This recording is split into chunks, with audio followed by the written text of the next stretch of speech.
Polyphony. It's good to see all of you and those who will be joining us later by watching the recording of this session. Hope all is well in each of your places and among your family and friends and those whom you serve. I'm pleased to introduce our guest presenter today.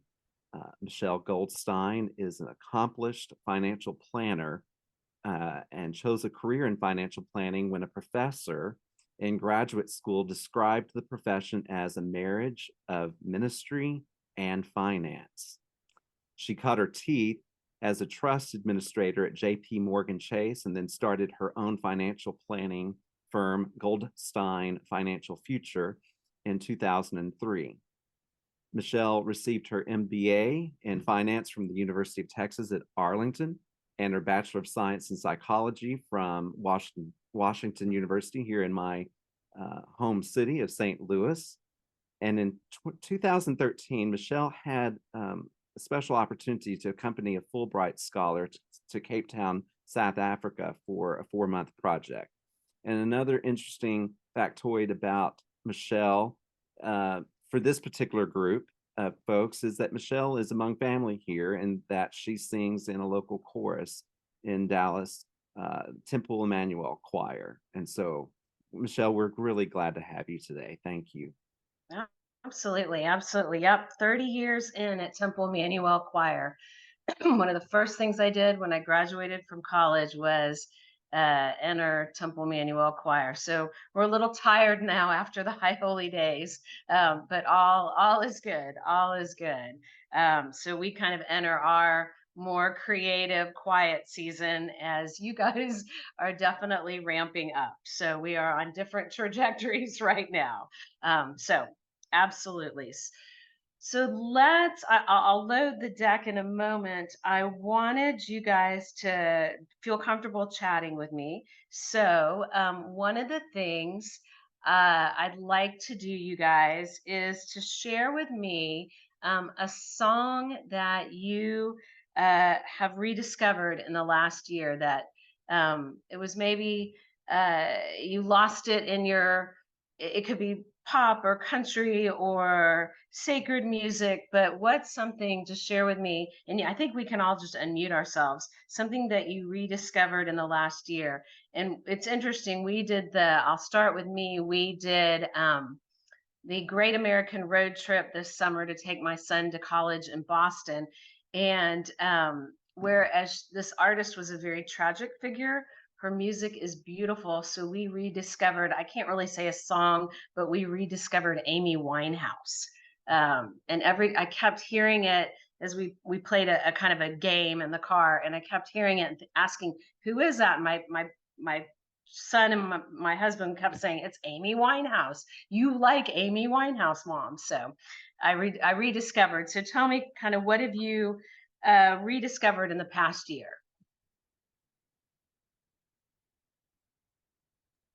And can y'all unmute yourselves, or you can put it in the chat, I guess. I can start because it's on my desk. It's funny because this song by John Moore, old song, Tom Fetke made an arrangement. Find Us Faithful. It's a song that I sang in the youth choir growing up at Calvary Baptist Church in Williamson, South Carolina. And we're about to start a big capital campaign here at Providence. And it's going to be sort of a chorus that we utilize throughout different moments in the service. It talks about leaving a legacy for those who will come behind you, which is oddly enough connected to this for me. I mean, I want to make sure my kids have when I'm gone, they have something to hold on to and a legacy there. So it's a great song. It's one of those kind of coming out into the contemporary genres of the late 80s and 90s, but it was well done by Tom Fetke, and it's a good arrangement. And so I found it because, oddly enough, this belongs probably to that church. I probably should have given it back to them a long time. But I have copies for my choir and for the church now. But this is a nice old copy. It reminds me of my days back in the youth group. That's great. This is the cone of silence, Timothy. So we won't tell. So I'm going to mention something that I want to rediscover, and that is the music of Thelonious Monk. I'm on like all of you, I'm on multiple email lists. And I think I get I'm on some sort of list called Composer Daily or something. And earlier this week was Thelonious Monk's birthday. And I was reading, they always give you a short bio. Apparently he was both a classically trained musician, but very early in his career, apparently he played music for some sort of traveling evangelist. And my brain just sort of exploded. I never imagined, that Thelonious Monk was doing anything in the religious sphere. So I really want to go back and explore that music. At one time, I was really a fan, and I want to go back and listen to some Monk. How many of y'all know Carolyn Jennings climbed to the top of the highest mountain? I certainly hadn't forgotten about it, but I just hadn't done it in so long. And we're going to do it this Advent season here with the children and youth and adults, because it's just a wonderful piece to do as a combined choral piece. But it's based off of the text of Isaiah 40. And I'll just read the first part of this. Climb to the top of the highest mountain, joyous tidings proclaim to the world. Lift up your voice, shout the good news. Behold, your Lord comes to you. He will feed his flock like a shepherd. He will carry the lambs in his arms. He will ever keep them safe from harm. Behold, your Lord comes to you, which seems rather poignant right now during this time of crisis in half a world away in Israel and Palestine.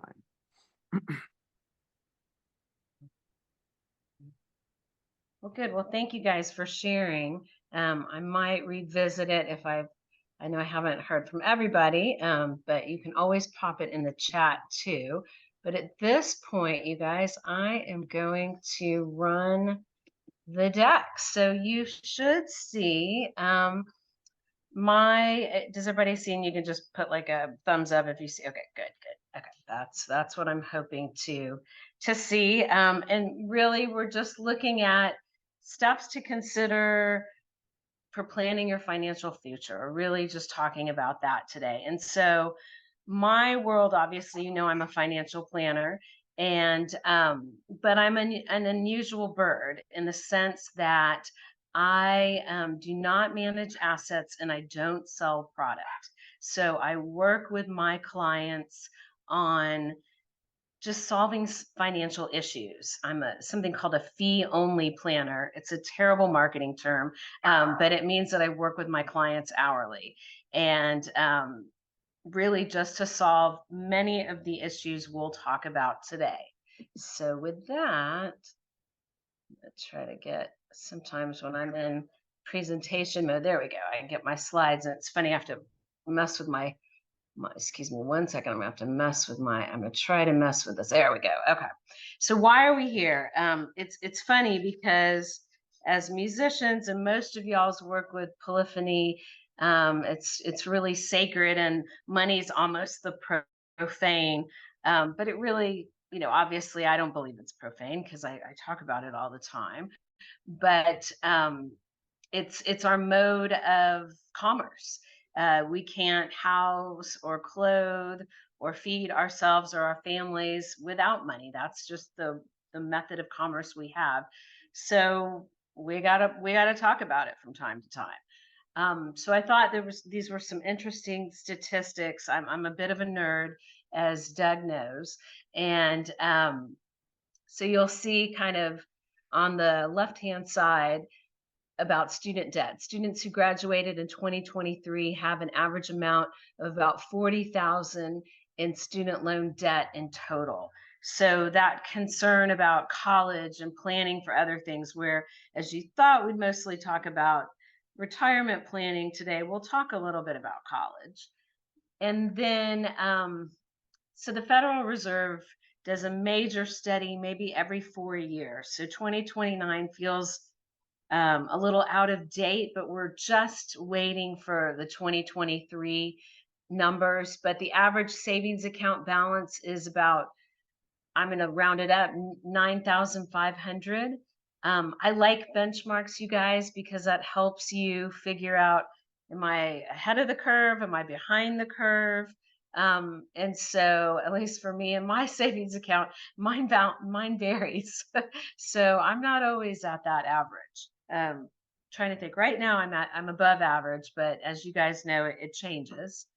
And then, this year in a CNBC study, and it's funny, y'all's pictures are where the answer is. So I'm going to have to look down. That about 56% Americans felt that they were not on track or were ready for a comfortable retirement.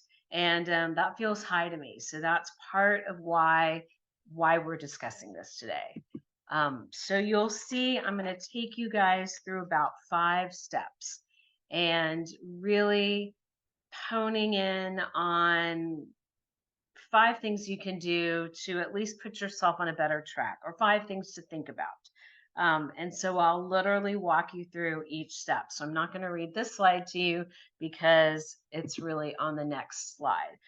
But I want to remind you before we really go into the meat is, whereas when you think about having a financial planner talk to you, we think, oh, Michelle's really just going to talk to me about retirement. It's so much not just that, right? It's buying a car. It could be as around the corner as buying a car next year. And how do I plan for that? And so some thoughts on cars. I always get the question, well, when do I need to think about that? When should I think about buying a car? And I would say when your maintenance is more than 2,500 a year. So when the maintenance is more than 2,500 a year, it's time to start thinking about switching out that car. That at some point the maintenance is more than maybe a car payment would be. And then on homes, so as we talk about planning and thoughts on homes, one thing I'll share is, I think, well, we're kind of all over the board here. We cover all generations in our group today. So as you're upsizing, just that reminder that everything gets upsized, the electrical, the utilities are more expensive.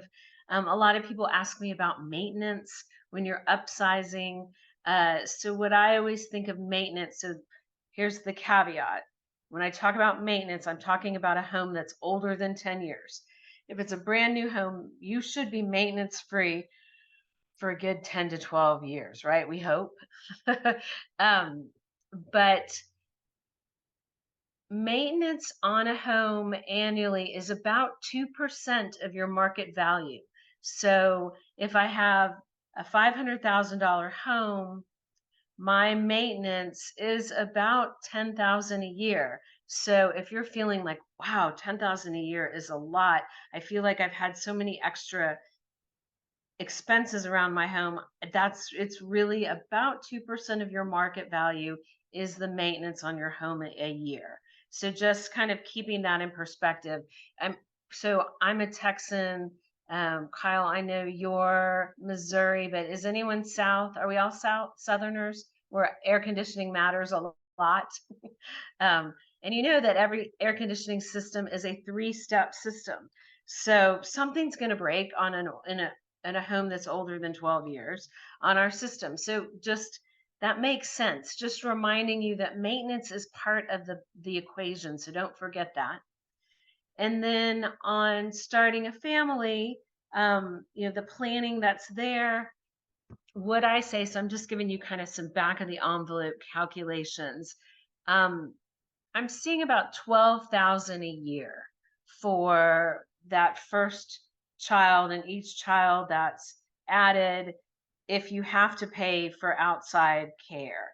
If in the household you need daycare, that it's about 12,000 a year with medical, and if you had to change out a car so you can accommodate a family, about 12,000 a year. And then as a child gets kind of to 5 or 6 years of age, if public schooling is possible, that number obviously goes down. And in some cities, you're lucky enough to have good public schooling, but that's not the case for everyone.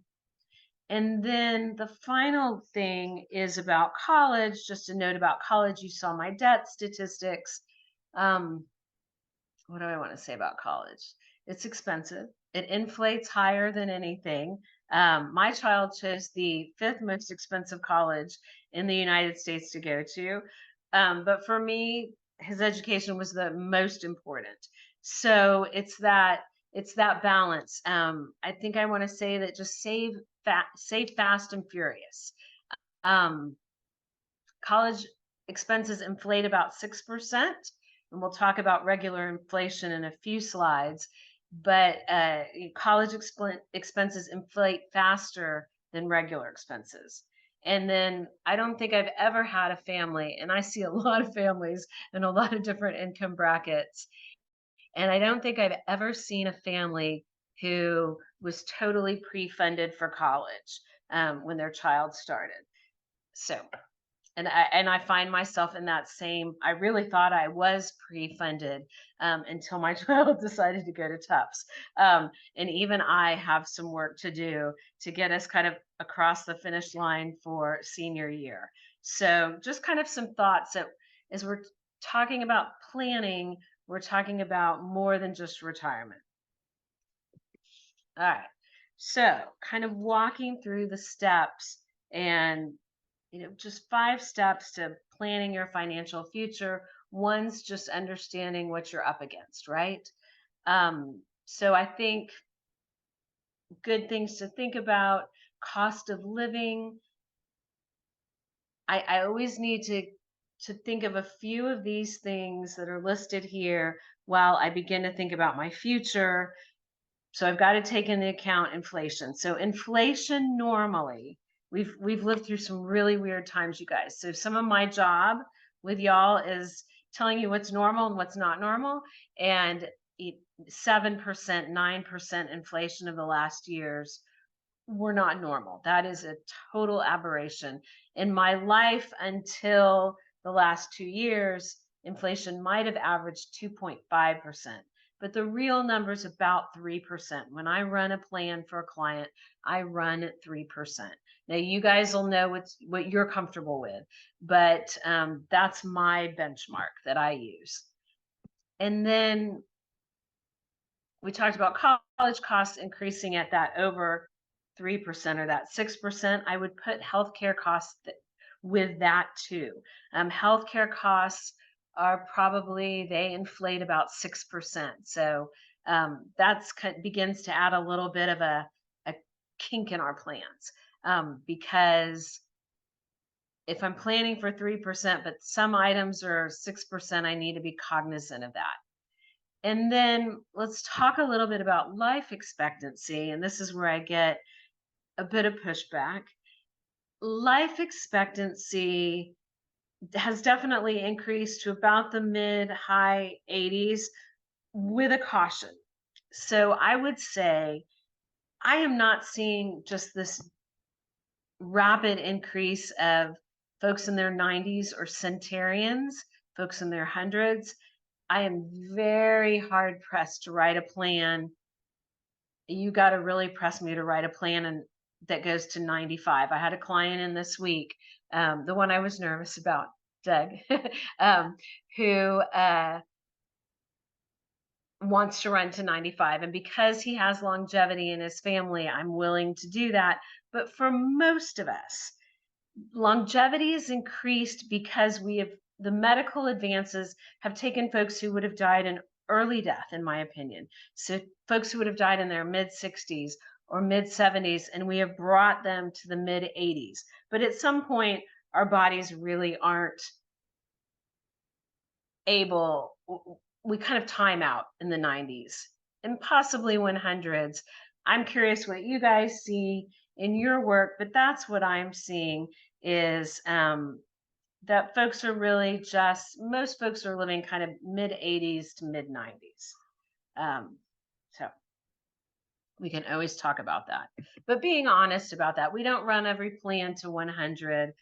You got to really press me if I'm going to run it to 95. So this helps you as you play with calculators or you talk to financial planners on your own. So we talked about inflation a little bit. I have a bit of a timeline to show you.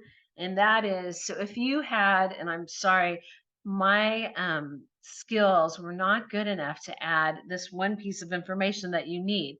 But if you had $100 in 1990, or let's see, the cost of, let's say if the cost of an item, let's say groceries cost $100 in 1990, this is how much that basket of groceries would have cost in different years. So this kind of shows you inflation in a different way. So my $100 of groceries in 1990 would have cost 116 in 1995, 149 in 2005, and you can kind of see me go through it, and 186, and I think that's y'all's pictures are over the graphic, but I think that's 2015.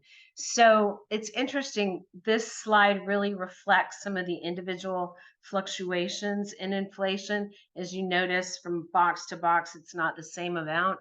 So just that idea that inflation erodes your buying power. So when we talk about investing, that's why we're talking about it. We've got to beat inflation if we want to grow our money. Okay. Michelle, was that based on your 2.5 or 3% inflation average? Correct. It should be based on an average, but it does, each period might have shown like one might have shown a 2.0 or a 2.5. So it's actually a little bit calibrated there. Okay. So we had step one. Step two is becoming a better saver. So first step was really about getting the landscape. Now this is kind of the meat. How much can you save? We can all do better. So these next slides are really about how do I figure out how much I can save? How do I do this? So we start with just a basic old budget, which you knew I was going to say the word budget today. And it always makes us cringe or roll our eyes, but we do it. We create budgets for our departments at work. We got to create budgets for ourselves, right? So this idea, we start with income. And so it's everything. I like to start personally with take-home income.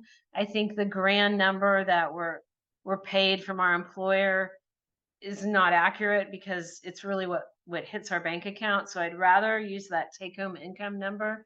And so you're adding that, your wages and salary. You might get gifting from parents in a year. Add that if you are fortunate enough. Dividends, interest, if there's alimony, those kind of considerations, and that makes up the income piece. And then, so we've got the income part, and then we got to look at expenses. So there's fixed, which I call the meat, the non-negotiables, and then the variable, which we'll see, that's kind of the gravy. So the meat is my food, clothing, shelter, things I have to have. So as you see, kind of the housing, the transportation to work, my utilities. You'll want a good read of this, right? So I don't want to just choose, we're in October when I'm giving this talk, and utilities are a lot less. So I want to choose a high month. I always want to consider December in my budgets, because you guys know what happens in December. We spend way more than the average. So I want a December in every client budget. I make sure, show me your December, because January always looks very restrained. So keeping those thoughts in mind as you begin to figure out how much you spend. These are just reminders, the food, the groceries, the insurance, and these are really the meat, the things I can't do without. And I'd like to say that savings is there, that ideally, if my have-tos or my meat includes savings. I want to just set that number. If it's $50 a month off the top of my paycheck, and I would hope, in some of your organizations,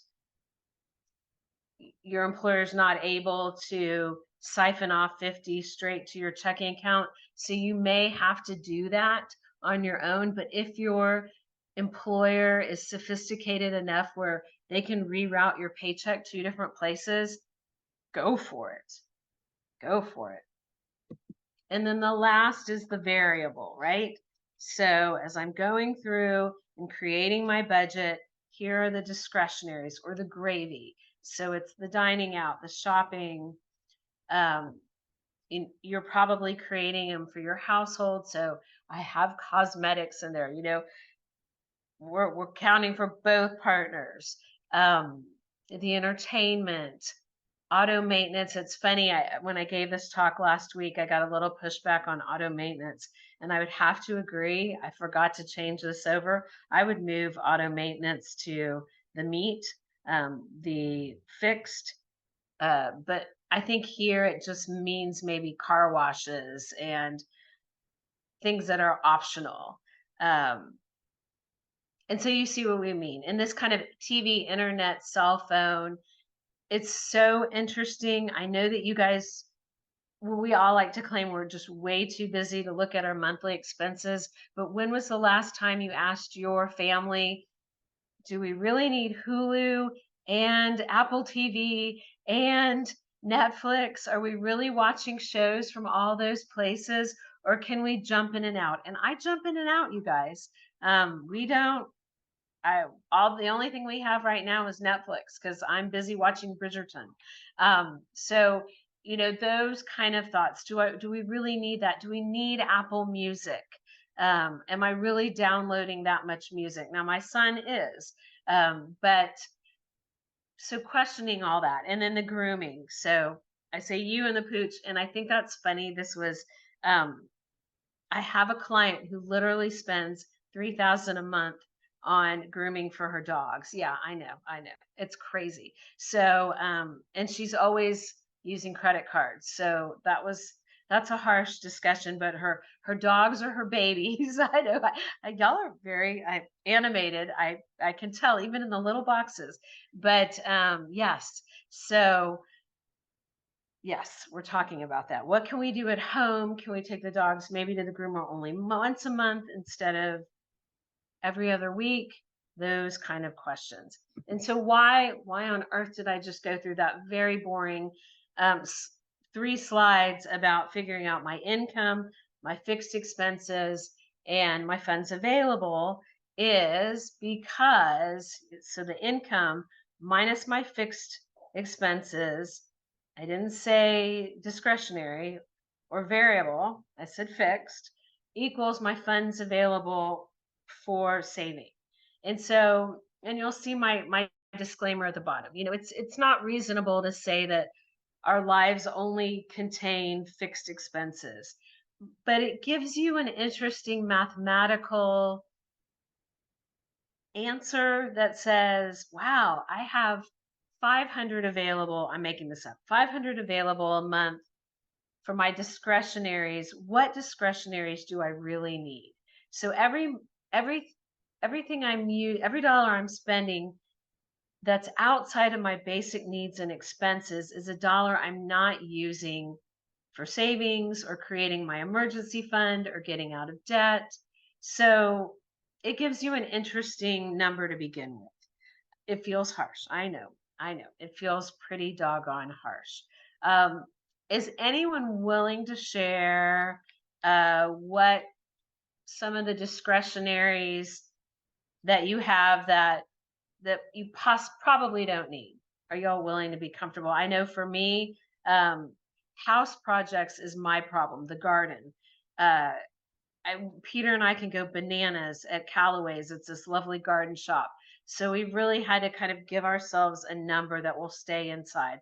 But what just discretionary are you willing to share that you might go a little overboard on sometimes? I think what you mentioned about all of the streaming services, we've got so many of them and stuff that and not going in and out. There are too many of them to choose from. Exactly. Yep. Yep. And how many are you really watching anyway? Yeah. Right. Anyone else brave to share? I would just say, those of us who are musicians and just appreciating the arts, living here and in Houston prior to this, just the symphony, the ballet, and having to be very particular about, well, which programs do I really want to hear? Yeah. And how do I want to subscribe? And the museums and the botanical gardens here in the city, and being members of those things, like memberships.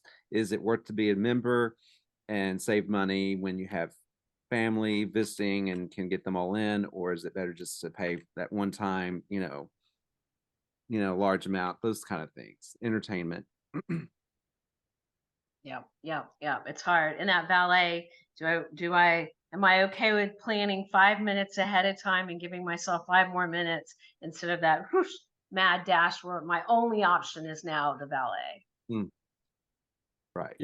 I'm gonna, with this the varied ages of this group, I'm really gonna probably say something about what generation I'm in now, but I remember the very first time Lori and I ever went to dinner years ago, decades ago, and we broke the $100 barrier for the first time going out to eat. And even then it was a bit of an ouch. Going out to dinner almost anywhere has just become expensive. And if it's two of you, that's that, or if if your family goes with you, so figuring out, okay, we want to do nice things every once in a while. And we don't want to eat at home all the time, but wow, that's a discretionary expense that can be like a bottomless pit, right? And I should also say, those of us who, I've had to sort of wean myself off Starbucks, sort of with the same idea. I mean, coffee has become so expensive. A good cup of coffee. So I'm not picking on Starbucks, but those things, and it's the one occasional vanilla latte is not so bad. But if you add them up over the course of a year, I bet that's what you would say, Michelle. Yeah, yeah, I would agree. And then Grant, I saw you unmute yourself. Did you want to add a discretionary? Well, excuse me, I was going to say restaurants too. My wife and I have recently been fine-tuning our budget, and we looked back to see how much we had spent on eating out over the past year and a half. And when we saw that total number, our jaws dropped. And so, just piggybacking on Doug there, it does seem like it can become a bottomless pit if it's not restrained in some kind of way. I agree, and I have to agree with you, Doug. Even now, when we spend more than 100, it's very seldom, and it feels so awkward for two of us. Like, how much food can two people eat? I always kind of think that in my head. So yeah, I think that's still really valid. So let's talk about that. So we talked about really freeing up money and being giving our budgets a real cautious look. And I love, Grant, that you've actually done it, because no one wants to do this. No one wants to look at the budget. Everyone hates it. I hate it the worst. If you talk to my financial advisor, because I have one too, someone's got to hold my feet to the fire. I know how to cheat with the best of them. And so, yeah, it's painful to get any information out of me. So, because I don't want to face the reality sometimes, but I have to. So if we're finding money to free up, we're really building that emergency fund. So that idea, let's talk a little bit about emergency funds. So it's 3 to 6 months. So here's kind of the rule. And then there are a million exceptions, but I'm giving you kind of general benchmark rules.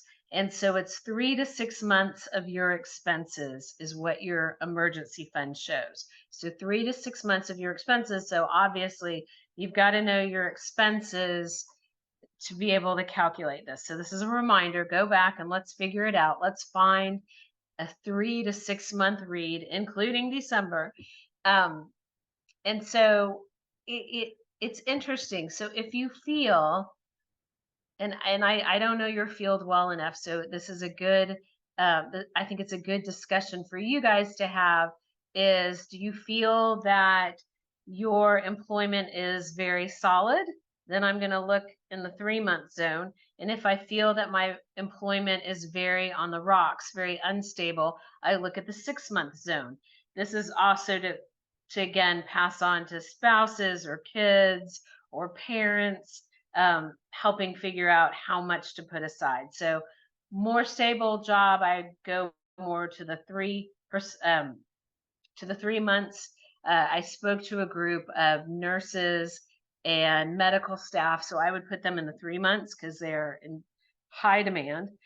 But many had folks who they cared for and who were in their households who were in sales. And so that sales group I would put in the 6-month category. So, and then when we talk about emergency funds, I think it's we build it there first, and as we're building it, so you know you best. How are you doing on that emergency fund? You don't have to answer that one out loud. But if you're still in that phase where you're building or building your nest egg, here's the irony about insurance. So this slide is really about insurance, right? I've got property, casualty, health, life, long-term care. Those are all different types of insurance. And the irony of insurance is I need more insurance the less stable I feel financially. So insurance becomes my safety net as I build my life in my financial house. So the less I have aside for emergencies, the more I need insurance, which is ironic because insurance is expensive. I get it. But there are very few times where you can go without it. So like property and casualties, like your homeowners, or rental insurance. I think in most states you have to have it. So I don't know that that's a negotiable. Health, there have been times in my life where things were really, really slim. And I have always had health insurance, but I might not have taken my child in as often as I should have. So really, considering, I believe all of you guys have benefits that hopefully cover health. If you have the ability for disability, disability is if you suffered a short-term or a long-term illness. Do you have enough in your savings account to cover that period? And if the answer is yes, if I were out of work or unable to do my job for 3 months, I have enough aside. If you don't, consider short-term disability. If that number now is at 6, let's say I'm out for 6 months, it's a very serious illness. I need to go through chemo. Could you handle 6 months off of work? So that really helps you guys begin to figure that out. Life insurance is interesting. Life insurance is more the beginning of life, protecting dependents. So if I'm the sole bread earner, I have young children, and if I were not able to work, or if I were not here, that's life insurance. I'm gone. Can my family survive without me? What you'll know is, so I've told you that I have a child who is a sophomore in college. My need for life insurance changes every year, right? So every couple of years, now that Zach's a college student, he's dependent on me for about 3 more years. So my life insurance amount is changing right now because we are almost at independence. So how much I need to have to carry Zach across the threshold is very different. So just that reminder that you may not need as much now, or it's a moving target, or you may be starting a family now, and the needs are getting greater and now you need more.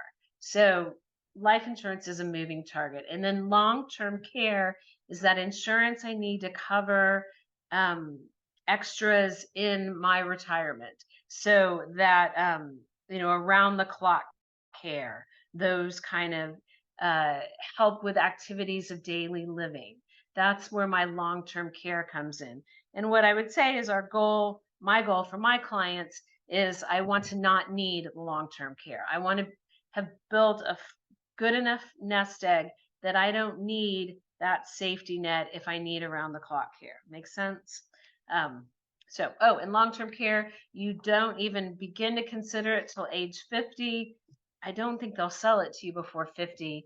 And then it's expensive. So almost every plan I run with a client, I'm checking, do we really need the long-term care? And in 50% of the cases, we don't. So some clients have, I call bank on yourself, that you self-insure, that you have the money there. Okay. And then, Michelle, I'm just going to add a very quick personal story. Our daughter has been married for a number of years, more than 10 years now. They have 4 little boys. And a few years ago, I really put on my dad hat and I sat my daughter and son-in-law down and I said, do you guys have life insurance? And they both need to work. And I said, you know, if something happened to one of you, term life insurance is about income replacement. And would you, and the light bulb came on for them at that point. And, you know, we got that done several years ago as these little boys started coming along. So you know, term life insurance when you're young is really cheap. Yeah, exactly. And having those conversations with your family. So I see y'all as a little drop in the pond, and the concentric rings come out from where that drop landed, and you guys are the concentric rings, having these conversations in your family, with your kids, with your parents, if it needs to be with parents, with a spouse, or a partner. Okay. And then you guys, I'm gonna short you a little bit on debt. We can always come back and discuss this further, but you know, that whole idea of the budget and freeing up money, part of that discussion is about freeing up money, excess spending that you can reduce to redirect to paying off debt. So that was where I was going on some of it. And I will just say that when you're listing out your debt, and you really need to start to minimize some of the debt and really work carefully on ridding debt. I personally start at the highest interest rate cards first. And people are always shocked. You can write on your credit cards, you guys, with a Sharpie. I don't have one in. Oh, I do have one in. Hey, I never have a Sharpie in arm's reach. Sharpie, put the interest rates on your cards. There's nothing that says you can't write all of your cards. Just don't write on the magnetic strip or on the chip. But I write what it is, so that when I grab a card, I'm grabbing the 0 interest rate card, or the 5% versus the 25%. So just kind of a little tip on that. And then what I'll just say is, it would be great in this process today, or even as you kind of go forward and create a plan to reduce debt, you choose an amount that's extra that you're going to put towards your debt, and you stick to it. So let's say I want to devote $50 more to the Ann Taylor card. I still have to pay a minimum on the rest of my cards. So when I paid off my Ann Taylor card, that 50, I moved that 50, and that total amount, maybe it was 100, where all my little minimum balances plus the 50 I'm giving to Ann Taylor is 100. I keep that 100 and I move it. When I pay off Ann Taylor, I still keep that 100 going to maybe my next 2 cards, or my last 2 cards. And it's almost like a snowball effect going down the mountain, that I don't reduce the amount I'm paying off debt as I begin to pay off cards. I really keep that amount until everything's paid off. Does that make, I don't know that I'm explaining that well, but I want to get to the next one here, which is the investing, because I think we've got about 10 more minutes. And this is the piece this is kind of the second part of what we talk about now, or the 5 things that we can do, but really step 5 is investing. So I save for my short-term goals. So that's in my my savings account, and I ideally have a high interest savings account, but that's not always easy to do. We have better interest rates now, so it's always worth shopping for that.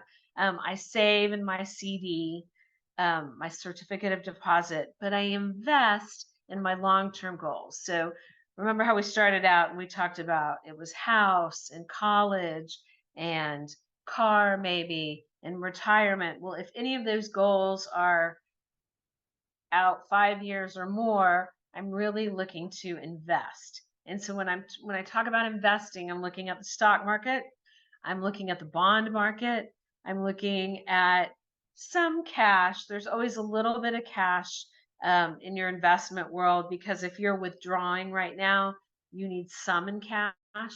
But mainly, we're going to be talking kind of through stocks and bonds. And so let's see, I can't remember how much I put on here. Okay, forward it. Okay, so actually, I'm going to go back, y'all. So in the stock market, it's also called the equity market. It's what you hear when you're on the radio and you hear the Dow Jones report and all of that. That talks about the stock market. I own a little piece of a company. And then the bond market is kind of my fixed income market.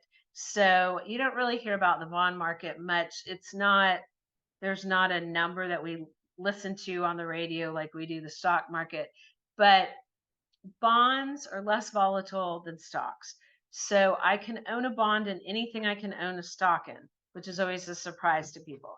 So I can own, if I love large cap stocks, we'll talk about what that means, or blue chip stocks, my Apple and my Google and my Netflix. I can own all those things in the bond market. It's called the corporate bond market. And Apple, Google, Netflix are all in bonds. And so the difference between the two is if a company goes south. So do y'all remember when Enron took the big plunge? Enron or Lehman Brothers, ones that we heard about. Enron had to make the bondholders whole, meaning they had to pay back the bondholders before they paid back the stockholders. So we call the bond market a little less risky because a company's got to pay off my bondholders first versus my stockholders. And then the bond market tends to fluctuate less wildly than the stock market. So I'm telling you these because it begins to tell you sort of how you invest. So when you think of investing, you think of diversifying. So I don't just have one stock. It's funny, I've had some clients recently who've had really, really big concentrations in stock. One the other day had a career, this is so interesting, as he set up bars and he was a bartender at Marriott. And so he has a crazy amount of Marriott stock. So I don't want a huge single stock. I want to diversify it and have it in many stocks. So that idea of don't put all your eggs in one basket. Most people do not own a single stock. So you see maybe my third bullet, it's best accomplished through mutual funds. So mutual funds is like a group of stocks or a basket of stocks. And so very few people own individual stocks. Most folks own funds. And for most purposes, if you're beginning to invest or what you've seen in your different I guess most of y'all have 403Bs, I'm guessing, or 457 plans through your work. The only options you have are mutual funds. And I think that's great. When I look at diversifying, so we talked about stocks and bonds and cash, I diversify also within my class. So I diversify my stocks. They're big stocks called like big company stocks. Those are large caps. And they're small company stocks, small caps. Cap means capitalization. And then bonds, most people don't know that there are different kind of bonds. We all know about the government bonds, the treasuries. That's what it's also called, treasuries. But they're also corporates, like I told you, where Apple can be a stock, but Apple's also a bond. And then there are municipals. I can literally invest in a municipality. The city of Dallas water, our tollways. Every city has that ability as well. I don't know Rock Hill as well, but I know, South Carolina water, those kind of entities. So just I'm diversifying. And then I think the most important thing, and kind of one of the last things I'm leaving you with, yep, that's exactly the last thing I'm leaving you with, is knowing your time horizon. So when I'm investing, so this is more, let's make an example more. If 5 years out or more is my retirement or my housing plan, I'm okay to be in the stock market. I can handle the volatility because I know that typically the stock market will go through a few cycles in 5 years or more. But if my goal is 2 to 5 years out, so for me, I have a sophomore in college.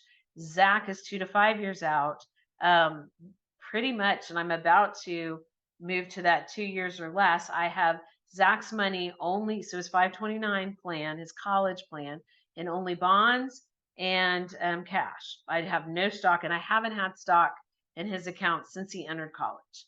And then 2 years out or less, it may be down payment on a new home or a car. I really want to be in cash. I can't handle the volatility because the market may not come back in 2 years. So I'm more in a CD, or I'm more in a high yield savings account. So makes sense. And then kind of avoiding unnecessary changes. You want to be pretty steady. You don't really jump in and out of the market based on worries or emotions. You pretty much you recalibrate, but there's very few individuals I know would totally wipe out an allocation and start over every year. That's not, there's some tax issues there with that. So you really try to kind of create a course. And then, so this is just kind of restating the 5 steps. But that is really kind of what I wanted to talk about on just planning your future. That just gives you a restatement of what we talked about. Great. And with that, that's me if you need me for additional follow-up questions. Thank you, Michelle. Any questions? Other comments? Yeah. I've stunned you guys.